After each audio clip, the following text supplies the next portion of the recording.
Assalamualaikum warahmatullahi wabarakatuh. Selamat pagi Soli dan Solihah semuanya. Bagaimana ya kabarnya pada pagi hari ini? Alhamdulillah, semangat, ceria, Allahu Akbar, Nurul Fikri, yes. Alhamdulillah, insya Allah Soli dan Solihah semuanya sehat ya. Seperti biasa, kegiatan kita di hari Jumat yakni menyimak sirah dari nabi-nabi kita.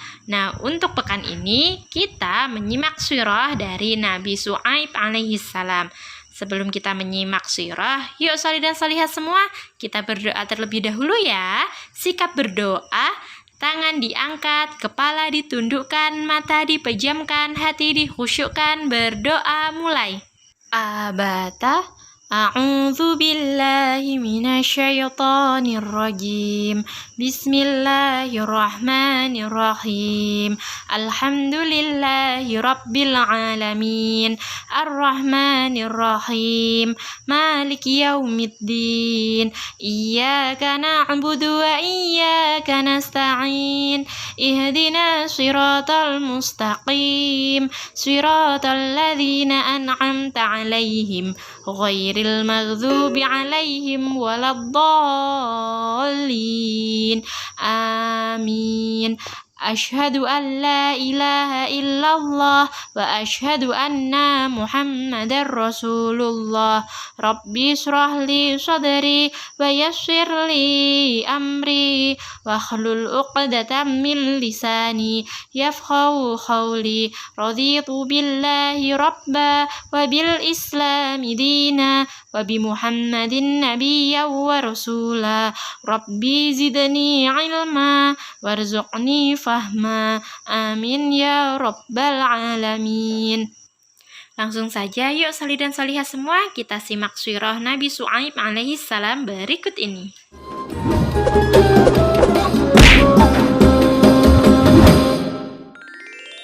Kisah Ashabul Aikah, kaum penyembah pohon pada zaman Nabi Syuaib. Kisah ini disebutkan beberapa kali dalam Al-Quran. Salah satunya pada surat Asy-Syu'ara ayat 176 hingga 191. Diceritakan bahwa pada zaman Nabi Syuaib ada suatu kaum yang lebih memilih menyembah pohon daripada beriman kepada Allah Subhanahu wa Ta'ala. Akibatnya, Allah menurunkan azab berupa gempa bumi yang dahsyat menghancurkan kaum ini. Nabi Syuaib alaihi salam diperintahkan Allah untuk berdakwah kepada suatu kaum yang tinggal di daerah Madyan, sebuah kawasan di antara Hijaz dan Syam. Kaum ini terkenal dengan julukan Ashabul Aikah yang memiliki arti penyembah pohon. Seperti yang disebutkan dalam Al-Quran, surat Asy-Syu'ara ayat 176. Penduduk Aikah telah mendustakan para nabi. Selain menyembah pohon, mereka juga menyembah berhala yang diyakini sebagai warisan para nenek moyang. Nabi Syuaib tak henti-hentinya mengajak kaum Aikah untuk meninggalkan sesembahan mereka yang tidak bisa memberi manfaat sedikit pun. Namun sayangnya mereka tetap pada keyakinannya. Wahai kaumku, sembahlah Allah SWT. Sesungguhnya tidak ada Tuhan sesembahan yang pantas bagimu selain Dia. Sebagian besar kaum Aikah berprofesi sebagai pedagang. Salah satu kebiasaan buruk kaum Aikah yang masih sangat sulit dihilangkan adalah suka mengurangi takaran timbangan. Ketika tiba musim panen, mereka membeli barang sebanyak-banyak dengan harga yang sangat murah untuk disimpan di gudang. Sebaliknya, saat datang musim paceklik, mereka akan mencekik pembeli dengan menaikkan barang dengan harga yang tinggi. Wahai penduduk Aikah, hentikanlah kebiasaan mengurangi hak orang lain dalam timbangan kalian. Sesungguhnya, perbuatan itu sangat dibenci oleh Allah. Padahal Allah SWT telah memberikan kalian kehidupan yang makmur. Seharusnya, kalian mengucap syukur atas limpahan nikmat-Nya. Seperti yang disebutkan dalam Al-Quran, Surat Hud ayat 85. Dan wahai kaumku, Penuhilah takaran dan timbangan dengan adil. Dan janganlah kamu merugikan manusia terhadap hak-hak mereka. Dan jangan kamu membuat kejahatan di bumi dengan membuat kerusakan. Wahai Syuaib, apakah Tuhanmu yang menyuruhmu untuk melarang kami mengelola harta sesuai cara yang kami kehendaki? Wahai kaumku, aku hanya bermaksud untuk memperbaiki perbuatan keji kalian selama masih diberi kemampuan. Semua petunjuk yang aku ikuti hanya dari Allah. Hanya kepadanya aku bertawakal, dan kepadanya pula aku kembali. Jadi, sekarang engkau juga menyuruh agar meninggalkan sesembahan para nenek moyang kami? Tidak semudah itu, wahai Syuaib. Wahai kaumku, sesungguhnya aku lebih khawatir kepada kalian.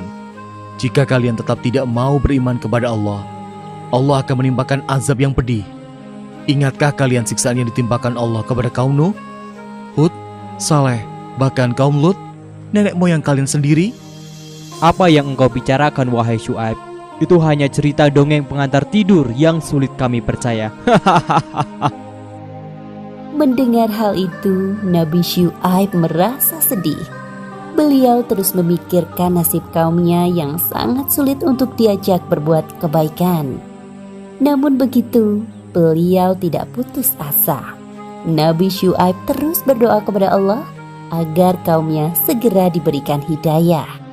Ya Allah, bukakanlah pintu hati mereka agar mau mengikuti ajaranku. Di antara kaum Aika yang menentang ajaran Nabi Syuaib, ada sebagian orang yang mulai menyadari kesalahannya. Sepertinya apa yang dikatakan Nabi Syuaib itu ada benarnya.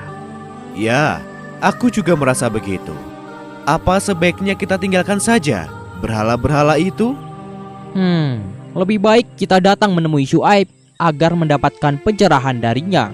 Tepat sekali, ayo kita menemuinya. Ketika kaum Aikah mengetahui ada sebagian dari mereka yang mengikuti ajaran Nabi Syuaib, mereka sangat marah. Mereka sengaja menghalangi orang-orang yang menuju rumah Nabi Syuaib. Hinaan dan cacian keluar dari mulut mereka. Wahai Syuaib, pergilah engkau dari negeri Madayan bersama pengikutmu. Kami tetap tidak akan menyembah Allah. Jikalau benar engkau seorang Rasul, maka mintalah kepada Allah menurunkan azab itu. Hahaha. Kedengarannya sangat mustahil, bukan? Seperti yang disebutkan dalam Al-Quran, Surat Asy-Syu'ara ayat 187. Maka jatuhkanlah kepada kami gumpalan dari langit, jika engkau termasuk orang-orang yang benar. Perkataan itu menandakan kesombongan kaum Aikah. Mereka lupa bahwa Allah Maha Kuasa atas segala sesuatu. Sesungguhnya Allah SWT lebih mengetahui siapa yang berdusta dan azab bagi para pendusta. Wahai kaumku, sebelum terlambat, mohonlah ampunan kepada Allah, kemudian bertaubatlah.